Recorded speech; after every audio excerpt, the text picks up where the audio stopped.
की जानिब से आपको वेलकम करती हूँ। आज की जो हमारी क्लास होगी वो होगी सिलेक्शन टूल के जो बाकी टूल है उसके मुतालिक, क्लोन स्टैम्प टूल के मुतालिक और पैटर्न स्टैम्प टूल। तो वो दोस्त जो चैनल पर नए और जिन्होंने चैनल को सब्सक्राइब नहीं किया वो काइंडली चैनल को सब्सक्राइब करें, साथ ही बेल के आइकन पर क्लिक करें ताकि मेरे आने वाली वीडियो की नोटिफिकेशन आपको मिलती रहे।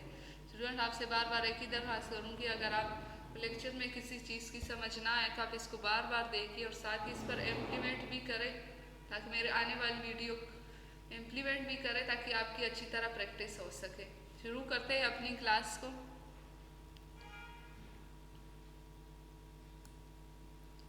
क्लोन स्टैम्प टूल बेसिकली क्या काम करता है, किसी खास सोर्स एरिया में से ही टारगेट एरिया क्लिक करके उस पर ही उसको उठा के और दूसरी जगह पर उसको स्प्रेड करते हैं। फॉर एग्जांपल यहाँ से हम इस एरिया को हम टारगेट करते, सोर्स एरिया बना के ही इसमें से हम टारगेट करते। ये आप देख सकते हैं। यहाँ से अगर हम इस पे ये माउस को लेके जाते जाएं तो ये आपने देखे जो एरिया को हमने टारगेट किया ये उसी एरिया में से ही उसको आगे स्प्रेड करता जा रहा है। इस एरिया को हमने टारगेट किया था और ये आगे इसको ही स्प्रेड करता जा रहा है। ये आप देख सकते हैं यहाँ पे हम किस तरह से इसको स्प्रेड कर रहे हैं। प्लस का आइकन जहाँ जहाँ पे जाएगा ये उसी एरिया को ही टारगेट करता है और उसी एरिया में से ही चीज़ों को पिक कर रहा है। यहाँ से आप देख सकते हैं किस तरह से ये चीज़ों को पिक करता जा रहा है। मैं इसको कंट्रोल Z करती हूँ, कंट्रोल R Z किया। यहाँ पे नेक्स्ट जो हमारे पास ये पिक्चर, इसी को अगर हमने टारगेट करना हो Alt की को प्रेस करके साथ ही माउस की को भी प्रेस कर, जैसे हम रिलीज करेंगे अब यहाँ से आप देख सकेंगे कि किस तरह से हम यहाँ से ब्रश के साइज को थोड़ा सा बढ़ा लेते हैं।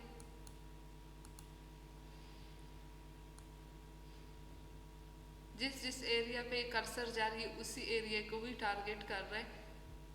यहाँ से आप हमने इसको टारगेट किया, किस तरह हम उस पिछली को रिमूव कर रहे हैं और इसको हमने टारगेट सोर्स बनाया था। ये हमने इसको किस तरह से कंट्रोल Alt Z करती हूँ, ओरिजिनल पोजीशन पे आते हैं। नेक्स्ट जो हमारे पास अगर हमने इसकी डायरेक्शन को चेंज करना हो, ये इसकी डायरेक्शन अगर हमने दूसरी तरह करना हो, इसको हम किस तरह करेंगे, सिंपल विंडो पे जाके क्लिक करने क्लोन सोर्स को, तो ये हमारे पास एक पैनल खुल गया। इसी से हम अब करेंगे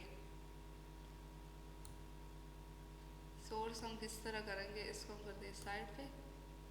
ये अब आप देख सकेंगे कि हम किस तरह से इसको आगे इसकी डायरेक्शन किस तरह से। यहाँ से हम Alt इसको टारगेट एरिया बनाने, यहाँ पे आके सिंपल हमने क्लिक करना है। अब आप देख सकेंगे इसकी डायरेक्शन किस तरह से चेंज हो गई। ये आप देख सकते हैं यहाँ पे कि इसकी डायरेक्शन हमने किस तरह से चेंज कर ली।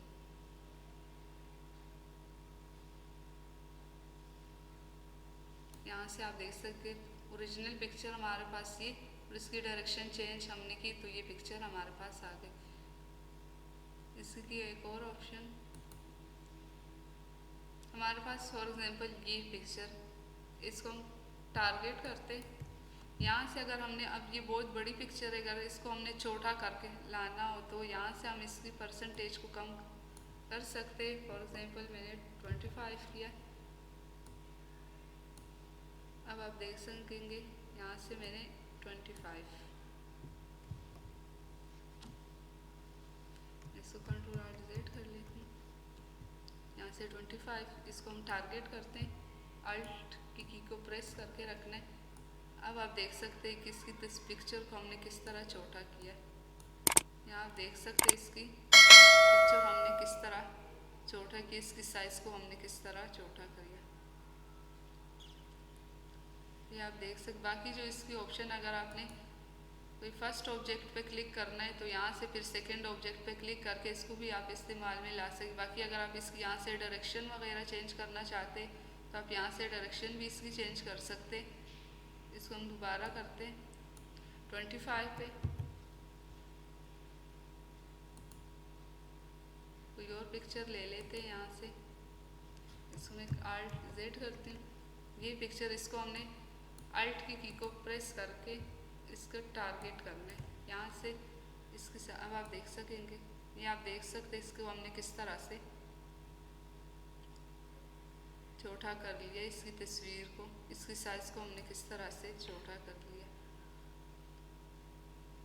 यहाँ से। इसको भी आप बार बार इस्तेमाल में ले, इसकी प्रैक्टिस करें ताकि आपकी प्रैक्टिस हो जाए और इस तरह से आपको समझ भी आ जाए। मिलते हैं नेक्स्ट ट्यूटोरियल में, तब तक के लिए इजाज़त दीजिए। अल्लाह हाफिज़।